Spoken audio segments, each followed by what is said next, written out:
Welcome to my new portfolio weekly update. For anyone who's new here, I'm not going to suggest you to invest in anything because I think there are already too many people who do this and say like invest here, invest there, and you will gain 10x or something like that.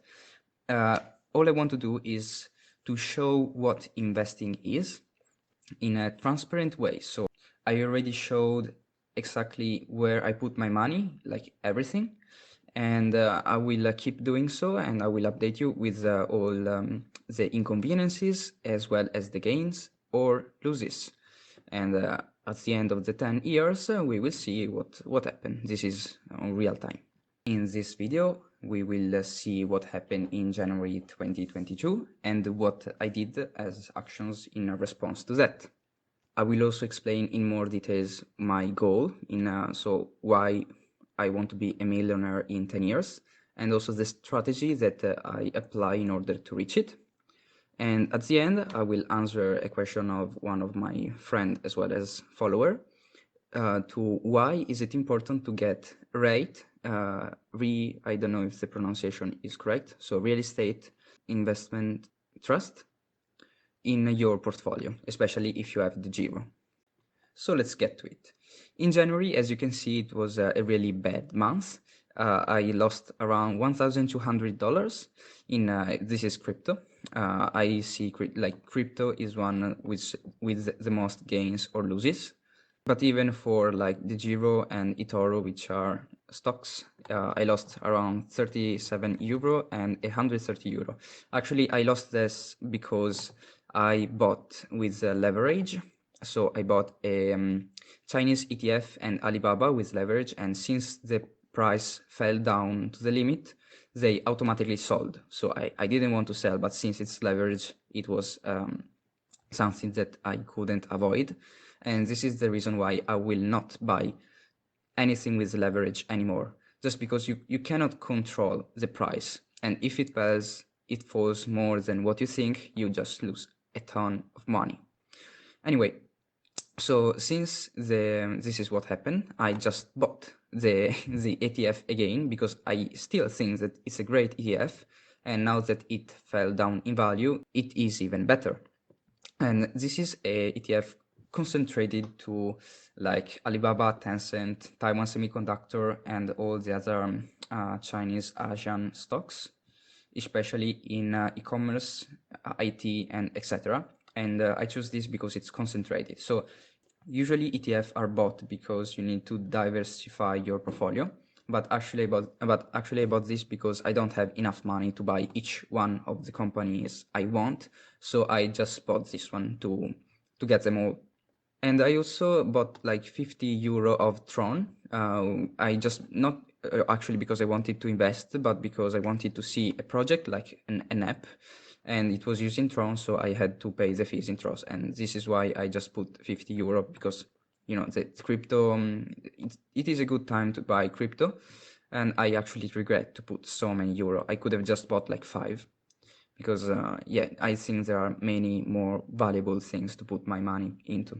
Anyway, let's talk about my goal. My goal is to get millionaire. But why actually millionaire?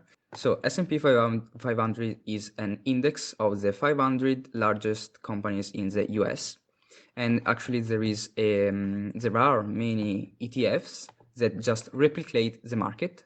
So usually you buy this ETF like SPY if you just want to be sure not to lose money, because you can lose money only if the US, all the greatest companies of the US lose money. And so there is like trouble like wars and other stuff. But this is something that, if there is a war, you don't really care a lot about money. You have greater problems.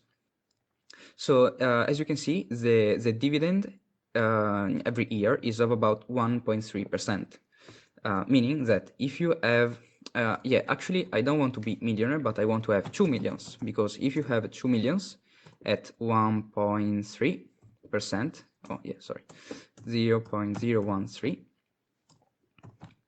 you actually have 26,000 euro every year.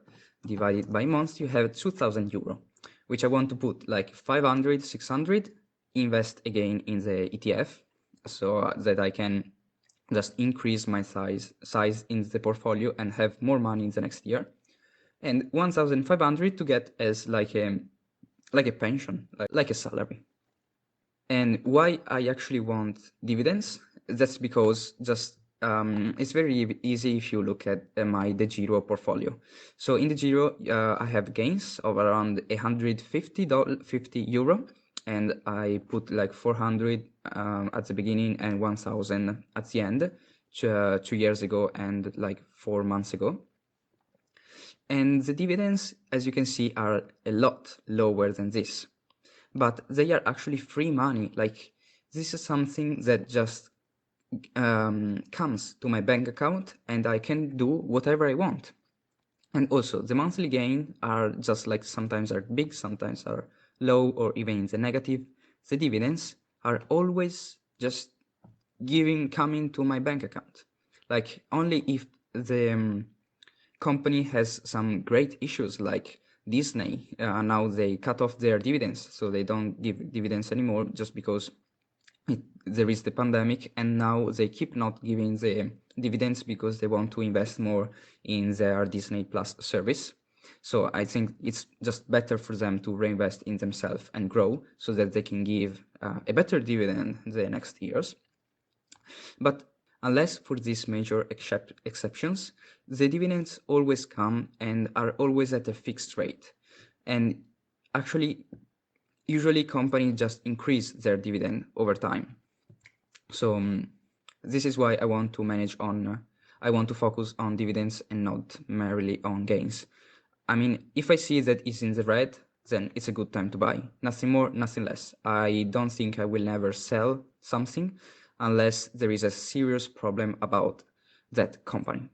And we can take AT&T as an example. I mean, I lost a lot with this company, and not just because of some random market movements, but because this company is not growing at all. I mean, it is even slowing down, like in the revenue. For example, in the income, it was like 6%, 6%, -5, -2, -2. And even the net income, like, this is a bad company.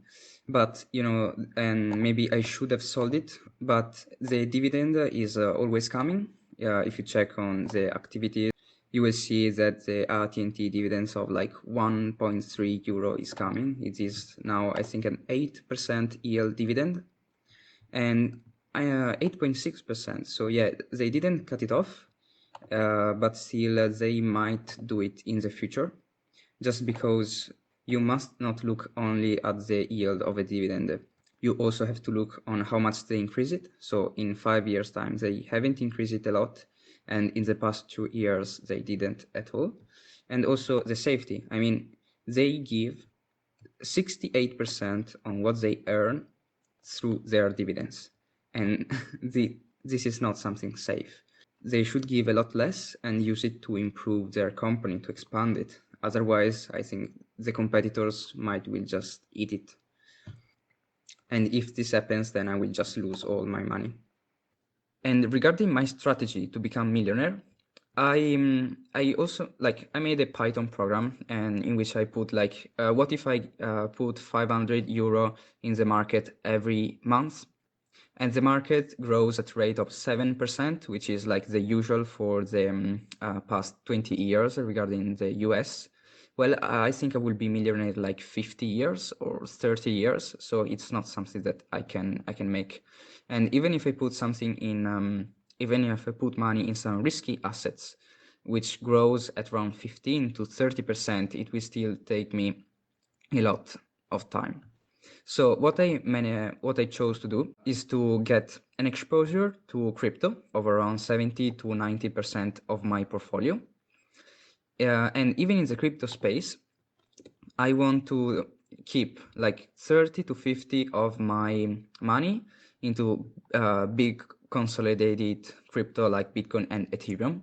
So the reason why this is so big is just because like crypto.com coin is something that just exploded in the past few months. And so like I put like 800 euro here, and they became 3,000. I will put more money on Ethereum and Bitcoin. I won't put money on CRO again. And as you can see, the market cap of Bitcoin and Ethereum together is like 1 trillion.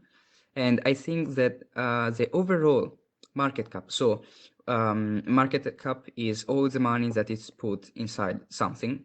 So like all the money that people put in the crypto space, I think there are 2 to 3 trillions. So like Bitcoin and Ethereum alone are like 30 to 50% of all the money. 30 to 50% of all the money that it's in crypto, it's in Bitcoin and Ethereum. This is just crazy. And this is to show how small of a project of the world crypto is. It is still a lot of more potential to grow. I mean, Apple, just Apple has a market cap of around $3 trillion. Here, 2.75 trillion. Like, if you could buy all Apple, you can actually buy all the crypto in the crypto space with the same amount of money. So like one business is compared to a whole crypto space, crypto world. So to a whole world of investment. So there is still a lot of room to grow, and in the crypto space, you cannot lose money easily. You have to make very bad decisions in order to lose money in the crypto space, because the crypto itself is growing rapidly. So 50% in major projects like Bitcoin and Ethereum, and the other 50 in small projects like Polkadot, ADA, and Crypto.com, which I hope that will give me like 10x or 100x, so 100 times more of what I invest. And obviously I made some mistakes, like Polkadot and Cardano. I thought they were the next gems, but actually they are not. Maybe like Solana went up and I missed it. So I make a lot of errors, and that's why you shouldn't copy me. This is just for information, just to document my journey. And if you want to invest, do your own research. By the way, if you want to invest in Crypto.com, I have a referral link below to the Crypto.com app, like the normal bank, which is, I think, the best debit card ever regarding cashback, and also to the exchange. If you click and sign up with the links below, it will be easier, and you will get $25 of value in the Crypto.com app and $50 of value in the Crypto.com exchange. So don't miss them. So to answer the question of my friend, why are real estate so important? For two main reasons. One is just for diversification. Obviously, it's best to have ETFs on your portfolio and not normal stocks. So this is why I started to buy ETFs instead of stocks. And even it's better if they are in accumulation. I'm not sure about the English word, but it means that the dividends that businesses give are automatically reinvested in your portfolio. So why to have REITs, real estate investment trusts? I haven't found yet a good ETF about REITs. And especially I haven't found one with VICI properties. So this is again, if there are not ETFs about VICI, then when VICI will be put in these ETFs, the price will probably go up. So another good thing about VICI. The second main reason to have REITs is because the dividend, which is really high, let's see about VICI, I think it's 5.1% annualized. So if you put $100 in the VICI, it doesn't matter if the price goes up or down. If VICI continues to do well, so they don't cut their dividend, you will keep getting €5 every year. And actually, I think that they will increase it. So like this is what businesses usually do. They increase their dividend over time. So like in the 18, let's keep the first dividend outside because it was just the beginning. It was a moment of acquisitions and exponential growth.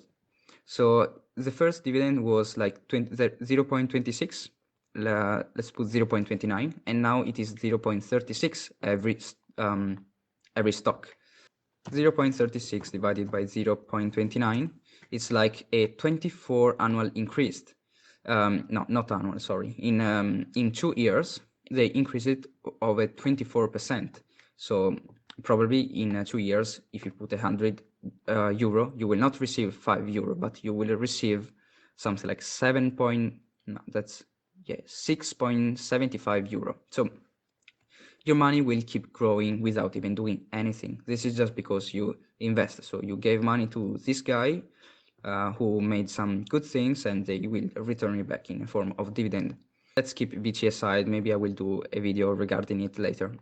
And especially in the Giro, if you go to activity and I don't know the English name, estratto conto, you will see all of the things happening in your portfolio, like dividends, like Apple pay me 16 cents, Verizon AT&T, and also the connection fee. So like I think one is Nasdaq, NISE, and the other one is for the Chinese ETFs. I had to pay 7.5 euro for the connection fee in 2022, but it's not a problem because since REIT gives so much money, I don't have to put more money in it because the expenses, the fees, are already covered by the dividends. And this is why it's really important to have REITs in your portfolio, especially if you are in the Giro, and especially if you have all accumulation ETFs, which are great, but they don't cover for the fees. If you don't have REITs and have accumulative ETFs, which is a great thing to do, to have accumulative ETFs, but you will need to put money over time to cover for the expansion fees. So maybe you could actually just buy a REIT, a good rate, which will cover for your money and keep increasing over time, as well as diversify your portfolio. This is all for the video. Thanks for watching. If you have any questions, just write in the comment below.